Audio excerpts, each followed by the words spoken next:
What's up everybody, welcome to Sway Vlogs. My name is Josue. If you're new to the channel, I am an American vlogger living in Spain with my two boys and my beautiful wife. And so subscribe, hit that subscribe button so you can follow me as I show you the difference of lifestyle between the US and Spain and just any other kind of random video I'm going to be posting here daily. So go ahead and hit that subscribe button. To all my subscribers, welcome back. Today's video is going to be a little bit more of a personal video. If you saw yesterday's video, I went out and I did some shopping and I also I give you a little tutorial on how to vlog in public. Today is a little bit more of a serious matter that happened yesterday, but I just wanted to talk about it today.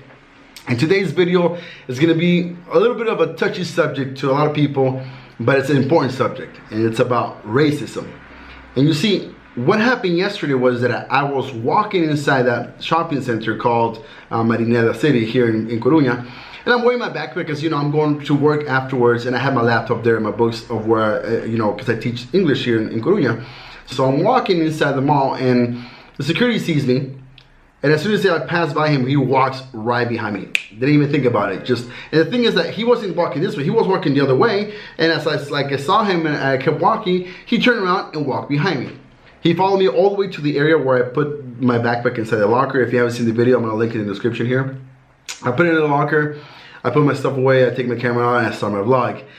I walk out of the area where the lockers are at, and I walk out of that area, and as soon as I walk out of the area, he's there with another security guard waiting for me. And as I walk out, they look at each other. One walks the opposite way, so like, you know, on this side, I'm walking on this side, and the other one walks behind me. And I'm here thinking, you know what? You saw me coming with a backpack. First of all, I'm Latino. I'm not white. I'm not your typical European or your typical Spanish person. I'm brown skin. I'm Latino. Obviously, you can tell that I'm not European. So the first thing you probably, in my head, I'm probably thinking, these people are thinking that I'm doing something bad or I'm going to do something criminal. Whatever, think of it. Whatever comes to your mind. So at this point, I'm like, whatever, I'm not going to pay attention to it. I keep on going. I walk up the escalators. I go into H&M. I do my little bit of the vlog. I come back outside. Boom. Security guard is out there waiting for me. At this point, I'm like, my man, what's going on? Like, why are you following me? Like, what have I done to make you think that I'm gonna do something bad? I looked at the security guard. I smile and I wave. It's a girl. She looks at me and she just walks away like nothing. At this point, I'm like, all right, cool. That was the end of it. I didn't see that security guard anymore throughout the day. Now, in my mind, I'm thinking maybe because she saw me with the camera or they saw me with the camera, they probably thought, what's this guy doing? They've never seen somebody do that before, maybe. But then again, I highly doubt that. I've seen people vlog in that Marineda City. I don't see, well, I don't know, I've never been there, but I don't see them being followed by security guards. I wish I could have recorded so you guys can see in the background when they were following me. Now, it brought me to my attention because all my life, I've dealt with racism since I lived in the US and even now here in Spain. I'll get to that in just a second. See, when I grew up in the United States, I grew up part of my life in Los Angeles, which was a multicultural city, no big deal there. But then we moved to Oregon, state in the Northwest, and to a little town called Harrisburg. And in Harrisburg, my family was one of the few Hispanic families in the city, in the little town. Not city, it's a little town. If you blink, you missed it. That's how little it was. So I remember I was like around 8 or 9 years old that time. I was walking to school, and I remember seeing a cop, a policeman, driving really slow right next to me as I'm walking to school. And that moment, you know, at that time, I was a little kid, so I was just like, I didn't really pay attention to it. I remember I was walking with my parents and stuff to school that day. I wasn't walking alone. And now that I'm thinking about it, I'm thinking here like, that guy was following us. Like, that guy was literally racially profiling us because my parents are Hispanic, because I'm a little boy, and he was probably looking at where we were going, what we were gonna do. And I'm just like, wow, I can't believe it. You know, now I think about it, I'm like, yeah, that actually happened. And then, you know, as time went on in school, I dealt with racism. I dealt with, you know, kids telling me beaner, wetback, go back to Mexico, you freaking beaner, blah, blah, blah. Not freaking, you know the other word. And I'm here thinking, I'm like, yeah, I was born in Mexico, yeah, but I don't know anything about Mexico. I can't remember anything. If you ask me anything about Mexico, I can't remember anything. And all my life I grew up in the US. You know, I am an American. I consider myself an American. I lived all my life in America. I you know, grew up there, got married there, had my kids there. I got everything. I feel an American. I am an American. And you know, I've always had people tell me, go back to your country, you went back, or now, especially now that Mr. Trump took over. When Mexico sends its people, they're not sending their best. They're not sending you. They're not sending you. They're sending people that have lots of problems, and they're bringing those problems with us. They're bringing drugs, they're bringing crime, they're rapists, and some, I assume, are good people. It's like, yeah, just wetbacks, just criminals, they come here, take our jobs. I remember one time I was working at a bank and this lady was like, you know, young man, somebody else can be doing your job. And I said, really? Well, I'd love to see them come and try and do it. I don't mind. You know, I don't want to get into this whole, you know, I'm going to get fired up. I don't want to get into that.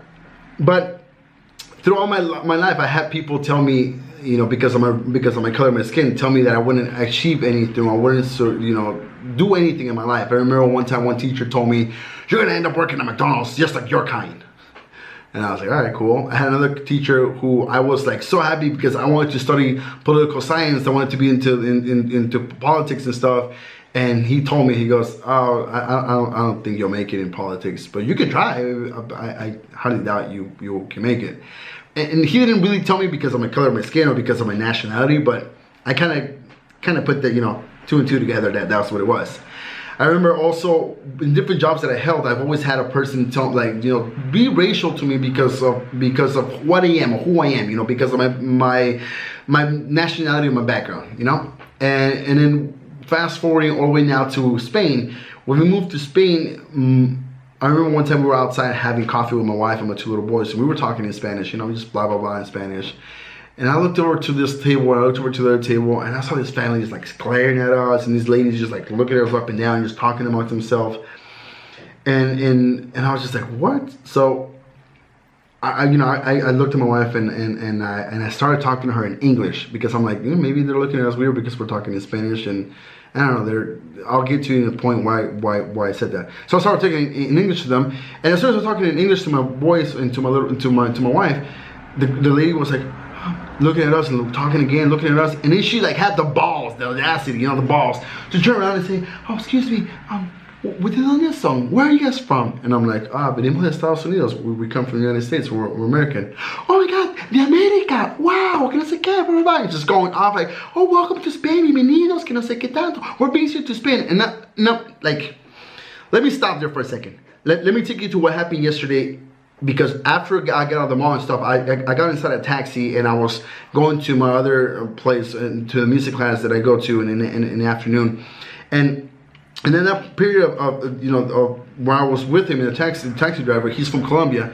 We started talking. He was like, hey, where you from, man? Your accent's a little different. I said, I'm from the United States. And he goes, all right, cool, you know, but what's your nationality? I said, oh, you know, originally I was born in Mexico, but all my life I've grown in the U.S., etc., etc. We keep talking. And he goes, how's life in Spain? And I said, life is great, man. I've enjoyed it. I actually like living in Spain. I think it's awesome. I really like this country. The lifestyle was different. You know, the job opportunities is completely different from what it is compared to the US. But I mean, I like this country. It's really nice. The lifestyle is different. And he goes, have you had any problems with the locals? And I said, yeah, somewhat. You know, and I kind of told him this little story I told you guys right now. And he goes, yeah, you want to know what those ladies were looking at you, or the family was looking at you guys weird before you guys start talking in English? And I said, why? Because the first thing that came to their mind is un Latino más. In other words, another Latin person coming to Europe, or another Latin person coming to Spain. And so they think that because you're Latin, you come here, you're gonna live off the government, you're not gonna work, or you're gonna do something shady. And that's what they were probably looking at you. But then since you started talking to them in English, then they were like, oh my God, American, woohoo, you know? So it's just sad because, you know, with Senor Trump in the US, you know, what he said in his speeches about like, oh, you know, Mexicans are bringing their drugs and they're rapists and they're murderers and they're criminals and blah, blah, blah. And it gets this mentality into people like, yeah, you're Mexican, you're bad, you're illegal, get the hell out of here. And it's like, come on, like that person was born there. And it just so happened that their mom and dad might be illegal because they brought them here to a better future, but they're American, they've grown up as an American. And it's just like, the hell's wrong with you? You know, it just, I don't know, it is a personal subject, and it's just a touchy subject for me. And the reason why I want to talk to you guys about it is because if you're watching me and you've dealt with racism in your life, whether it be whatever, you could be white and still deal with racism from colored people or whatever, vice versa. You know what? However it goes. If you have people be racist towards you, tell you you can't, tell you you're not going to achieve anything, do not let those people get into your head. Look at that people in their eye and say, you know what, I'm going to do whatever I can and I will succeed. Whatever I don't care what you tell me, I am going to succeed and you're going to make it. Don't let race, don't let whatever people tell you or whatever you think it's in, like, you know, a bump in the road stop you. You gotta keep pushing forward. If I would have listened to all those people and all those racist people tell me that I wouldn't achieve anything because of because of my race, because of the color of my skin, because of my nationality, I would probably end up working at McDonald's or some landscaping place or some agricultural field. But no, thankfully I've achieved a lot in my life, and I'm so thankful to God for that, and I'm so happy for my parents too, who always taught me how to be strong and not to listen to people and stuff. And it's just, you know, my message to you guys is, if you've dealt with that in any way, shape, or form, just don't let it get to you. Just let it go over your head. Forget about it. You keep pushing forward. You keep doing you. You keep showing that person that, yes, they might have a bad idea or a bad mentality about your race, but you are different and you're going to do something different and you're going to achieve it. You're going to do whatever you can, no matter what they say. Now, if you're a person watching me and you've had friends who, you know, said something racist, or you've been involved in a racial conversation and you said nothing about it, you yourself, my man, girl, whatever you were watching, you just become a racist yourself. You were actually involved in that conversation. You were involved in that laughter because they were making fun of some person. You became a racist yourself. You became a racist, whether you like it or not. You need to just really, like, stop. If you see one of your friends, you consider them a friend, making a racist slang, making a racist joke, making a racist comment towards somebody, or being racist towards somebody, stop them. Say, hey, my man, you know what? That's unacceptable. Stop. You know what? That ain't gonna work with me. And walk away from that toxic person. Just plain and simple. Just like that. You guys, I know I went on a little rant, a little spiel, but it's just an important subject because, you know, it's just weird that I dealt with that yesterday, and you know, and I noticed it a lot here in Spain. I noticed it in Europe when we went to France. It was weird. It was weird seeing another Latino person in France, and especially inside Disneyland, it was just purely white people, or European people, Asian people. It was really rare to see an African American person, or not African American, but you know, like a dark colored person, and it's just like. And even there, they will look at us weird, like, what's this person doing here? And the first thing they think is because you have money, because you are doing well financially, you're some sort of drug dealer. You're a Chapo. You're Pablo Escobar. You're some sort of drug dealer that's smuggling drugs in here. And it's not like that, people. All right, you guys, I'm sorry I went on and went on. But racism, stop. End it. Cut it. Take it out of its roots. Cut that weed, you guys. Stop. That's it, I'm done. I hope you guys liked today's video, and if you did, and if you like all my videos, and if you haven't seen all my videos, go back and watch all my videos. I'm gonna link them in the like cards here. Follow me on my Instagram, on my Facebook. Follow me here daily. I'm gonna be posting more blogs here. Again, I'm posting daily, so you guys, hit that subscribe button, try to click that bell, leave me a comment. Peace, see you tomorrow, bye.